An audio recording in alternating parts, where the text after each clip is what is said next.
Nous sommes en Europe, durant l'été 1802. Le vieux continent se remet à peine d'une guerre longue de 10 ans. 10 ans de troubles entre la République française et les monarchies européennes. 10 ans au cours desquels le destin de l'Occident a brusquement basculé. Tout commença en 1789, lorsque les députés du tiers-État avaient forcé la main de Louis XVI pour qu'il partage ses pouvoirs. Violence sociale, violence politique, violence économique. La société était en proie au trouble. Et pour en finir avec le désordre, pour unifier le peuple derrière le nouveau régime, les députés avaient choisi la guerre. La guerre à l'extérieur, la guerre facile, la guerre expéditive. Mais ils avaient tort. L'invasion de la Belgique en 1792 tournait en effet à la catastrophe.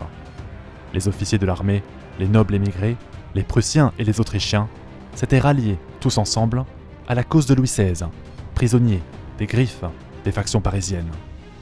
Que le roi ait été coupable ou non, le débat fait encore rage aujourd'hui. Mais ce qui est sûr, c'est que ces événements ont précipité sa chute. Le 23 janvier 1793, sa tête était montrée devant la foule. Le temps de la royauté était révolu. Celui de la République devait commencer. La réaction ne s'est pas fait attendre. Immédiatement, les royalistes, appuyés par des masses de paysans, se sont soulevés. Partout, dans l'Ouest, dans le Midi, dans les grandes villes, la guerre civile battait son plein. Surtout que les insurgés ne combattaient pas seuls. L'Europe avait mis sur pied une armée formidable pour attaquer la République sur la terre comme sur la mer. Mais de façon surprenante, l'issue des combats se retourna subitement à l'avantage des défenseurs. En 1794, en 1795, les armées de la Révolution perçaient le front jusqu'en Allemagne. Mieux, en Italie, dès le printemps 1796, un jeune général de seulement 26 ans, nommé Napoléon Bonaparte, s'ouvrait un boulevard contre les Autrichiens. La paix, en revanche, signée l'année suivante, n'avait pas pu s'inscrire dans la durée. La Révolution, ce fut autant de victoires militaires que d'entreprises en faillite. La misère était partout. La criminalité était grandissante. Les élections avaient d'ailleurs très vite puni la République. Les monarchistes, peut-être vaincus par les armes, mais toujours soutenus par l'Europe, s'étaient réveillés dans les urnes. La guerre, une fois de plus, semblait inévitable. C'est alors que la peur d'une deuxième invasion poussait l'élite politique française à se tourner toujours plus vers son champion. Napoléon Bonaparte devenait premier consul en 1799. Après une nouvelle victoire à Marengo, en 1800, la France sortait une fois de plus gagnante du conflit. Cependant, les victoires militaires ne pouvaient pas masquer les problèmes persistants de la société française. Révoltes, complots, tentatives d'assassinat, réarmement de l'Autriche et de la Russie. Tout cela financé par l'Angleterre, qui refusait de lever son blocus. Bref, entre 1800 et 1804, l'élite politique faisait peut-être ce qu'elle savait faire de mieux. S'en remettre à Bonaparte, toujours un peu plus, jusqu'à lui demander de devenir empereur. Car dans l'idée de l'Empire, subsiste intrinsèquement la notion d'immortalité du pouvoir, de la stabilité, de l'ordre. Et nous voici donc en 1805, lorsque Bonaparte, devenu Napoléon Ier, est tenu de tenir parole auprès des élus qui lui ont donné la couronne. Il doit mettre au point, le plus rapidement possible, une nouvelle stratégie pour décourager quiconque de reprendre les armes.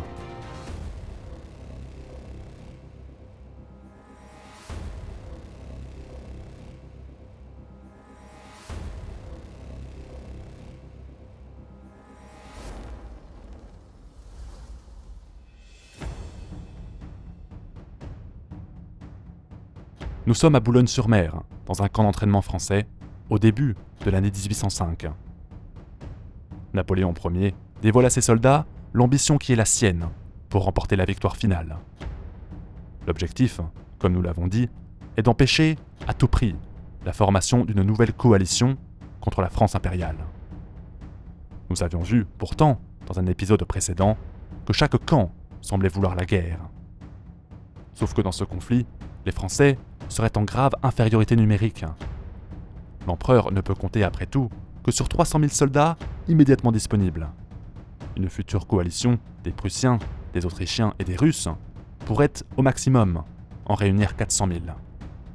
Et ce, sans compter la marine britannique, qui dispose en 1805 de 285 navires contre à peine 47 côté français. Nous avions vu également, dans les épisodes précédents, qu'à la suite des événements de 1789, l'Angleterre avait profité des difficultés françaises pour contrôler le commerce colonial. Et qui dit contrôle du commerce, dit accumulation d'argent, beaucoup d'argent, suffisamment pour s'attirer les foudres de Paris qui jure par tous les noms qu'elle se vengera dès lors qu'elle reconstruit sa flotte.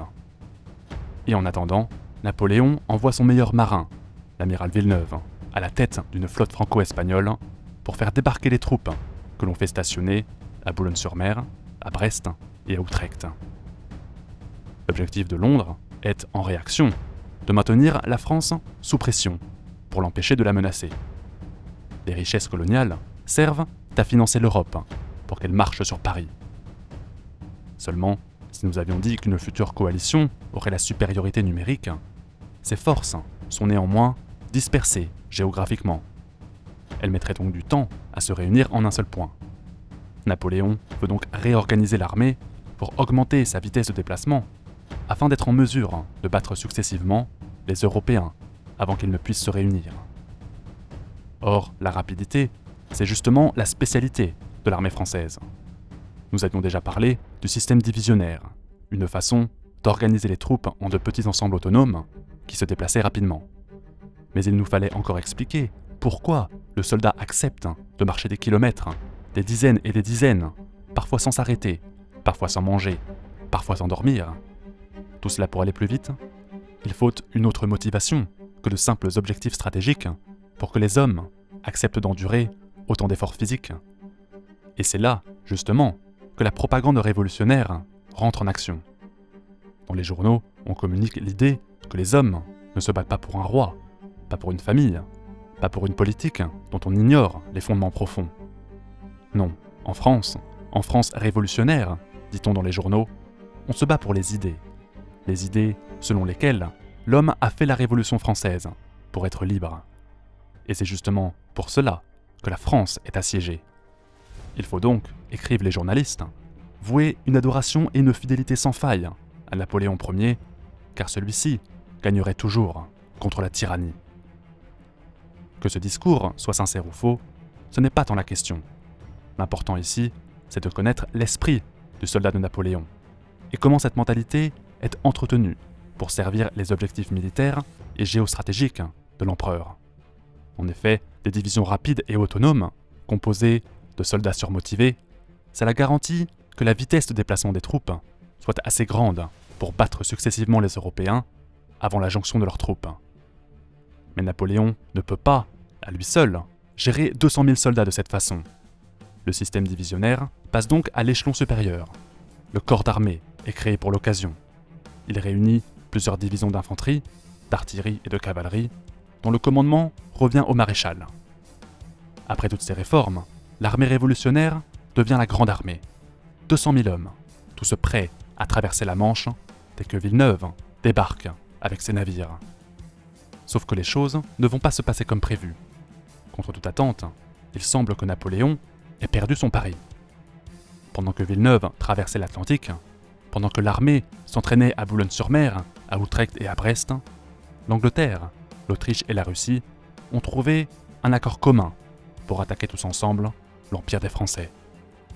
Une alliance qui tente d'embarquer avec elle le royaume de Prusse, afin de réunir au total une armée de près de 400 000 hommes. Tout semble donc perdu.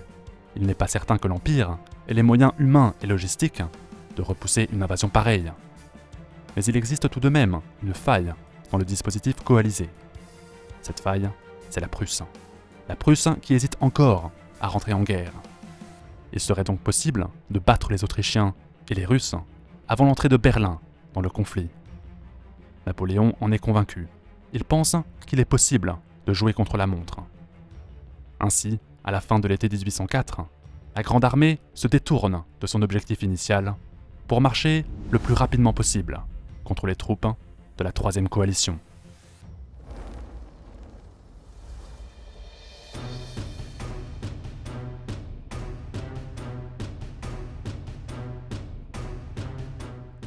Le 27 août 1805, Napoléon décide de lever les camps de Boulogne, d'Utrecht et de Brest, direction l'Allemagne. Au total, 7 corps d'armée sont mobilisés. Il faut faire vite, avant que la Prusse ne se décide à rentrer en guerre. Mais surtout, il faut faire vite, avant que le général Mack, qui prend position à Ulm, en Bavière, ne soit renforcé par les Russes, emmenés par Kutuzov. Ce dispositif est complété au sud par l'armée de l'archiduc Charles pour libérer l'Italie et par celle de son frère, Jean, qui peut se porter d'un côté à l'autre des Alpes, selon le besoin. Le rapport de force semble donc équilibré. 200 000 hommes côté français, 200 000 hommes côté coalisé. Sauf que les troupes alliées doivent encore opérer leur jonction. Tout l'enjeu pour la grande armée est donc de traverser l'Allemagne assez vite pour les maintenir divisés. Voici donc à quoi servent les corps d'armée. Des troupes autonomes, légères, qui n'emportent rien avec elles, qui vivent sur le terrain, qui forcent les fermes et les villages à nourrir ces soldats. Ces corps d'armée-là prennent tout le monde de vitesse. Kutuzov n'aura peut-être pas le temps de renforcer les Autrichiens sous le commandement de Mack. La logique voudrait donc que Mack se retire tranquillement vers l'arrière. Mais Napoléon va lui tendre un piège. Murat, avec sa cavalerie, déclenche des mouvements de troupes dans la forêt noire dès la fin du mois de septembre 1805. Mack, qui sait que cette région est facile à défendre, tombe droit dans le panneau. Il se rue avec son armée à la lisière de la forêt. Sauf que le 7 octobre, Murat quitte la forêt noire et fausse compagnie aux Autrichiens. Il rejoint alors Soult sur la rive gauche du Danube pour atteindre le village de Donauwörth, dont le pont est à peine défendu. La garnison locale, qui n'a pas été mise en alerte, voit d'un seul coup près de 30 à 40 000 Français débarquer subitement dans les environs. Supérieurs en nombre, Soult et Murat prennent le pont rapidement. Le général Mack n'en revient pas. Comment a-t-il pu, lui, se laisser berner de cette façon ? Mais à ce moment, il ignore encore si l'attaque de Donauwörth constitue une simple diversion ou s'il annonce le début d'une grande offensive générale. Pour le savoir, il détache son avant-garde, forte de 5000 hommes, pour renforcer ses positions vers l'est. Sauf que Murat est déjà parti en cavale, tandis que le maréchal Lannes traverse à son tour le Danube et lui emboîte le pas. Néanmoins, Murat n'a aucune intention d'attendre son homologue. Au village de Wertingen, dès lors qu'il aperçoit les colonnes autrichiennes, il ordonne à sa cavalerie de se préparer. Seulement 10 000 chevaux qui galopent, cela fait du bruit, cela se remarque. Cela laisse le temps aux Autrichiens de former le carré d'infanterie. Ce dispositif, dont nous avions expliqué le fonctionnement dans un épisode précédent, est une parade qui permet de briser une charge de cavalerie. En quelques heures, Murat a déjà perdu un régiment tout entier. Mais qu'importe, il faut fixer l'adversaire le plus longtemps possible, jusqu'à l'arrivée de l'infanterie, qui débarque effectivement le 8 octobre 1805. L'Autrichien commence donc à comprendre. Non seulement les Français n'ont aucune intention de passer par la forêt noire, mais de plus, il semble qu'une grande partie d'entre eux a déjà traversé le Danube. Le général veut réagir, se réfugier vers l'ouest, mais traverser la forêt noire serait une entreprise trop périlleuse. Se réfugier vers le sud, c'est impossible, il risquerait d'être pris en tenaille entre la Grande Armée et les Alpes. La seule solution semble donc de fuir vers le nord, retraverser le Danube pour faire jonction avec les Russes et peut-être avec la Prusse. L'Autrichien se met donc en mouvement. Les 40 à 45 000 hommes qui restent disponibles doivent passer le Danube en 2 points, à Günzburg et à Elchingen. Seulement, c'est justement là que les divisions du maréchal Ney ont aussi prévu de traverser. Imprudents, les Autrichiens atteignent Günzburg le 9 octobre, sauf que la coordination des troupes est déplorable. Une partie de l'armée prend de l'avance, tandis qu'une autre prend du retard. Un manque de coordination qui va se payer cher. En effet, l'avant-garde de Ney se retrouve subitement nez à nez avec l'avant-garde autrichienne et n'en fait qu'une bouchée. Malgré ce revers, Mack persiste dans son idée de traverser le Danube. Il ordonne donc à ses hommes, soit environ 10 à 15 000 soldats, de s'élancer sur le pont pour gagner l'autre rive. Du gâteau pour les Français, qui bien évidemment tirent à bout portant sur leurs adversaires. Les Autrichiens progressent toujours plus, mais chaque mètre est gagné au prix de terribles pertes. Les pluies de balles, la mitraille, la fumée, les corps de leurs compagnons qui s'accumulent sur le sol, tous ces obstacles font de la traversée du fleuve une mission presque impossible. Au final, le 9 octobre 1805, entre 1000 et 2000 Autrichiens tombent bêtement sous les balles françaises ou bien sont constitués prisonniers. La bataille de Günzburg révèle alors à l'empereur les intentions de Mack. Il semble que les Autrichiens veulent se mettre à l'abri sur la rive gauche du fleuve. Il faut donc que la Grande Armée contrôle le pont d'Elchingen, avant que les Autrichiens ne mettent la main dessus. Napoléon ordonne donc à Ney d'accélérer la cadence, et il lui envoie Murat pour le seconder. Sauf que le 14 octobre 1805, ce sont bien les Autrichiens qui ont été les plus rapides. L'avant-garde de Mack, emmenée par le général Reich, a déjà fortifié sa position dans le village d'Elchingen. La place s'annonce difficile à prendre d'assaut. Elle est située sur des hauteurs, et elle est bien protégée par un terrain fortement vallonné. Tout ce qu'il faut, en définitive, pour tenir jusqu'à l'arrivée des renforts. Ainsi, le 14 octobre 1805, à Elchingen, Ney met au point sa stratégie d'encerclement.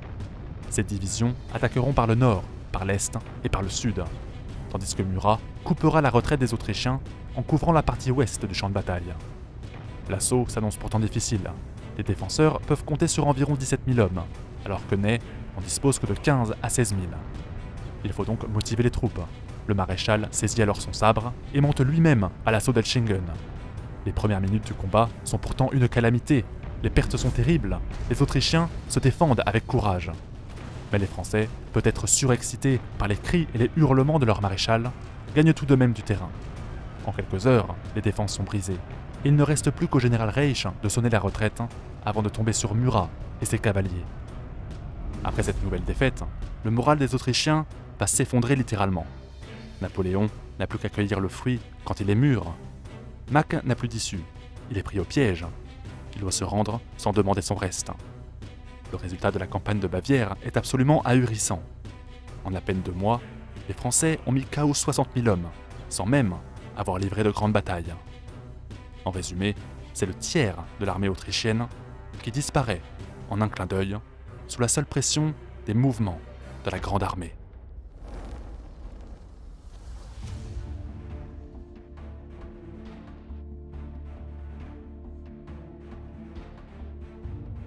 Nous sommes à la fin du mois d'octobre 1805, en Bavière.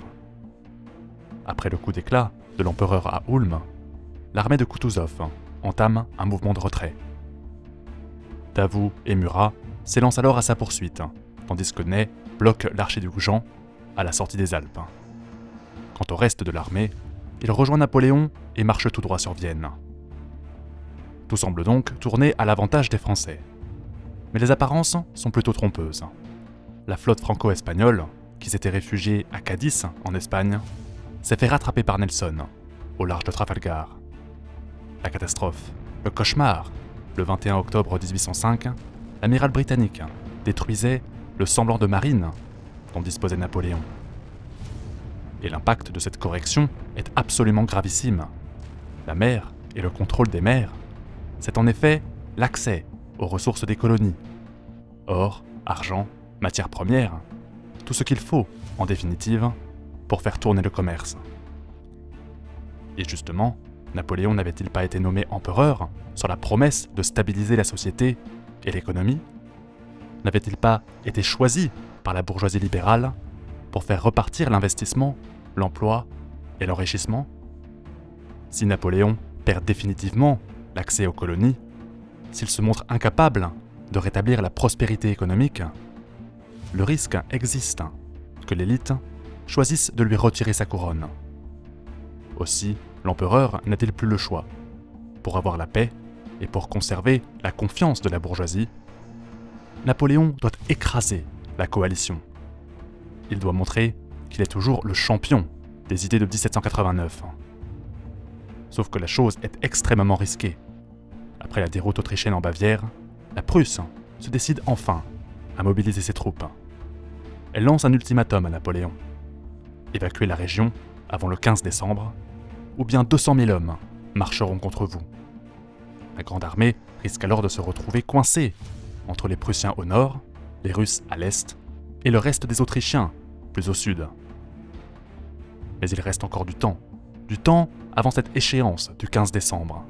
Du temps, c'est-à-dire 1 mois, lorsque Vienne est capturée le 13 novembre, 1 mois pour battre Kutuzov et forcer l'Europe à signer la paix. La clé de la victoire, semble-t-il, dépend autant de Napoléon que du comportement du tsar. Il faut donc analyser ce qu'il se trame dans les esprits des généraux russes pour comprendre la campagne. Et pour ce faire, il peut être utile de nous plonger, pour un bref instant, dans un livre décrivant à merveille la guerre de 1805. Ce livre, c'est le roman Guerre et paix de Léon Tolstoï. L'écrivain met en scène en effet un aide de camp fictif de Koutouzov, que le romancier appelle Andrei Bolkonsky. Ce dernier est un jeune aristocrate, très jeune même. Il sort à peine de l'école militaire.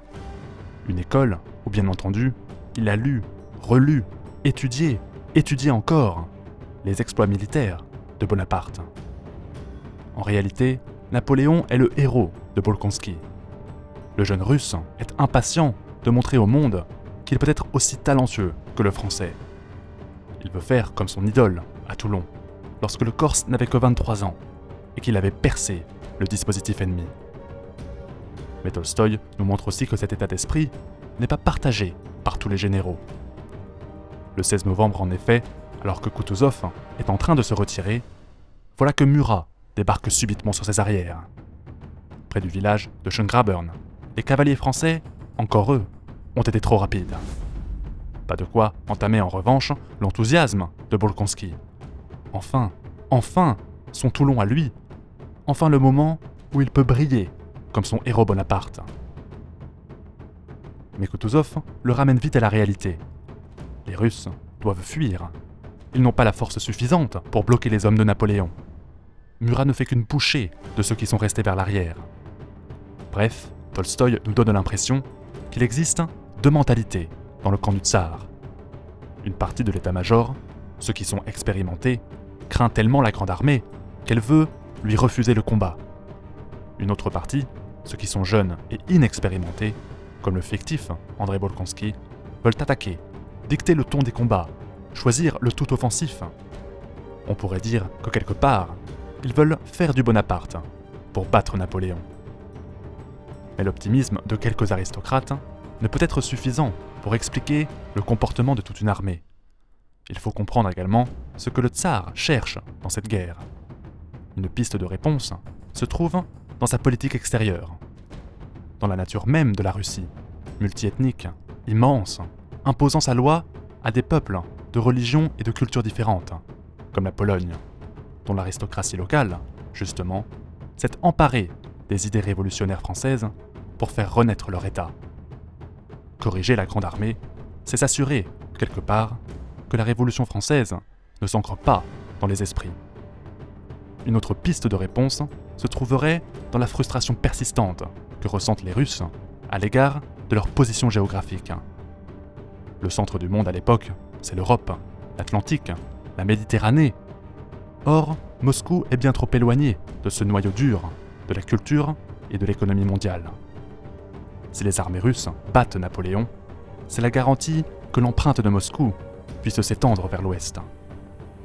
Bref, la tentation est très grande pour le tsar d'écouter ces jeunes aristocrates qui le poussent à la bataille rangée contre les Français. Côté français, justement, on prend connaissance de cette profonde hésitation qui règne dans le camp adverse. L'objectif de la grande armée étant de battre les Russes avant le 15 décembre et l'entrée en guerre de la Prusse, l'empereur décide de tendre un piège à son opposant. Il envoie au tsar des messages de paix. Il déclare, haut et fort, qu'il ne veut pas se battre, qu'il refuse le combat, qu'il veut rentrer en France. Ces demandes sont accueillies avec une certaine incompréhension côté russe. Mais les jeunes aristocrates, les fougueux, les va-t-en-guerre, voient ces messages de paix comme une preuve irréfutable que l'armée du tsar est proche de la victoire finale. Quelque chose de tout à fait exceptionnel se produit alors. Quelque chose d'extrêmement rare dans l'histoire militaire. Napoléon manipule carrément le mouvement de toute une armée ennemie, soit 85 000 hommes. Il a même le temps, avec les 60 000 hommes qui lui restent, de choisir le terrain. Il rappelle alors Davout qui tient Vienne et prépare son état-major à la bataille décisive. Le 1er décembre 1805, soit 14 jours avant l'entrée en guerre de Berlin, la Grande Armée prend position près d'un village nommé Pratzen. Situé sur les hauteurs d'un plateau, c'est une position presque imprenable. En conséquence, il faut laisser la position dominante à Koutouzov. afin d'inciter les Russes et les Autrichiens à déclencher le combat. Un mouvement qui provoque une fois de plus l'incompréhension de l'ennemi. Certains y voient un signe de faiblesse, d'autres sentent le piège venir. Mais quoi qu'il en soit, au matin du 2 décembre 1805, personne ne se doute un seul instant que Napoléon est sur le point de remporter la plus grande victoire de son règne, la bataille d'Austerlitz.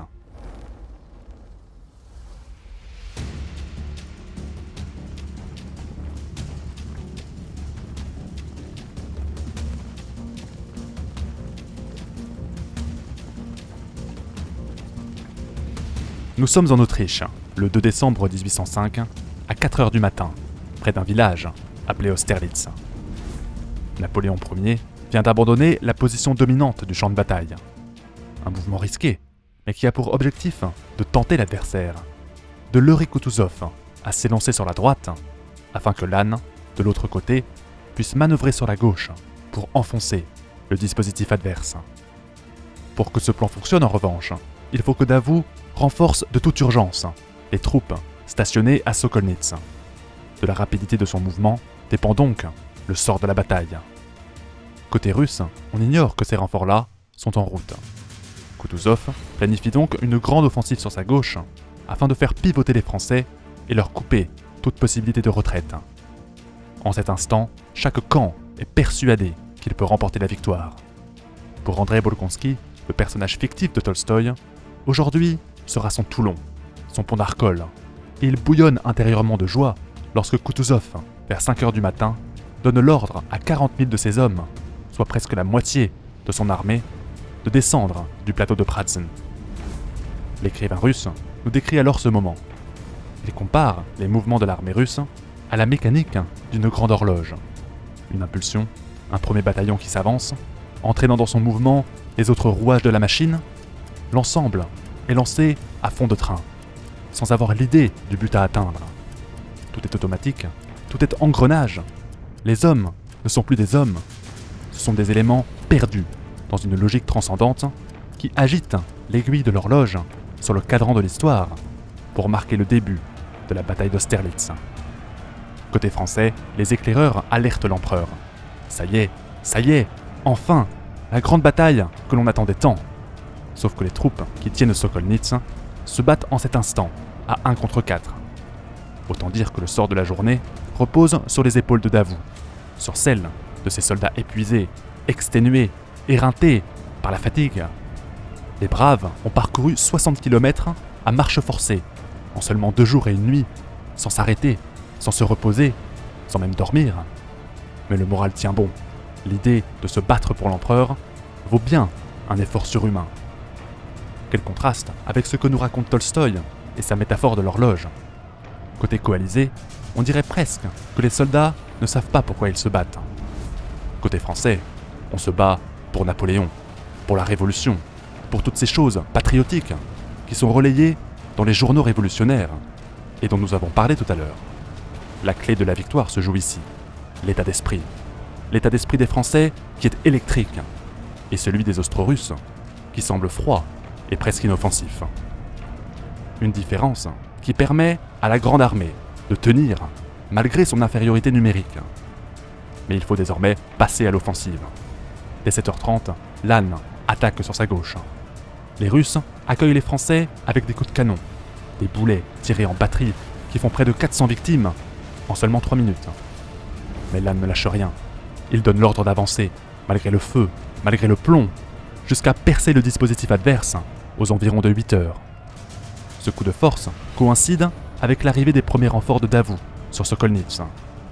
La moitié des forces russes est donc bloquée sur la droite.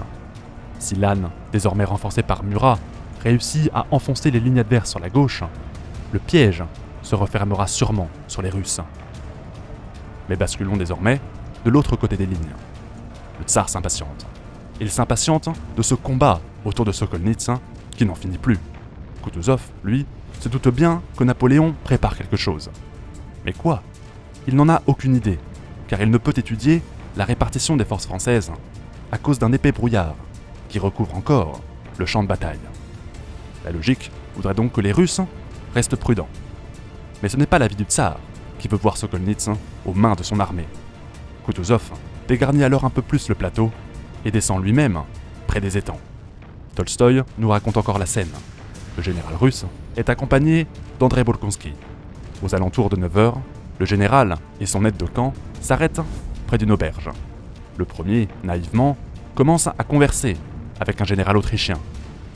On parle des affaires militaires, de la revue des troupes, du déroulé global de la bataille. André, lui, cherche son Toulon, l'endroit où il pourra briller, seul, à la tête de ses hommes. Il s'empare alors d'une longue vue, scrute le terrain à travers le brouillard qui se dissipe, quand tout à coup, la stupeur agrippe son esprit. Il aperçoit, au loin, une masse de Français se ruer à toute vitesse sur la colline de Pratzen. Tolstoï nous raconte. « Voyez, voyez !» disait André. « Les Français, voilà les Français !» Les deux généraux se passèrent alors fiévreusement la longue vue. « C'est l'ennemi !» disait Kutuzov. « Mais non, mais certainement, mais comment est-ce possible ?» En réalité, Napoléon avait saisi l'occasion. Les Austro-Russes avaient laissé le plateau sans défense. L'empereur avait changé ses plans.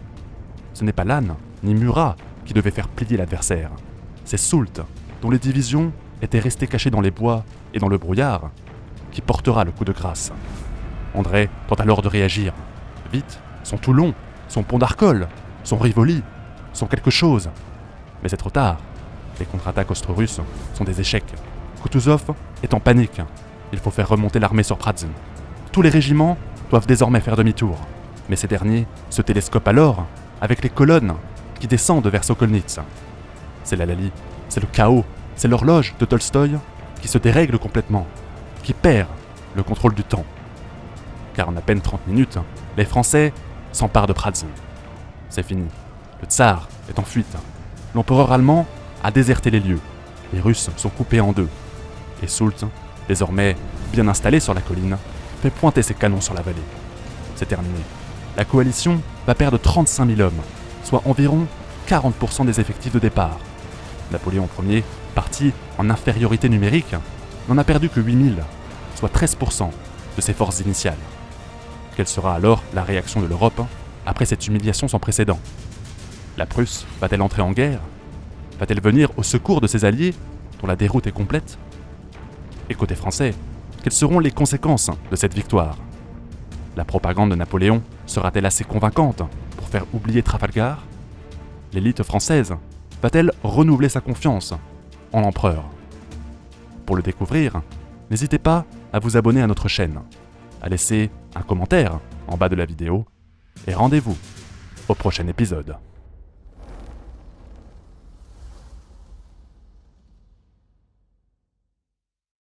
Quelle sera alors la réaction de l'Europe après cette humiliation sans précédent? La Prusse va-t-elle entrer en guerre? Va-t-elle venir au secours de ses alliés, dont la déroute est complète? Et côté français, quelles seront les conséquences de cette victoire? La propagande de Napoléon sera-t-elle assez convaincante pour faire oublier Trafalgar? L'élite française va-t-elle renouveler sa confiance en l'empereur? Pour le découvrir, n'hésitez pas à vous abonner à notre chaîne, à laisser un commentaire en bas de la vidéo, et rendez-vous au prochain épisode.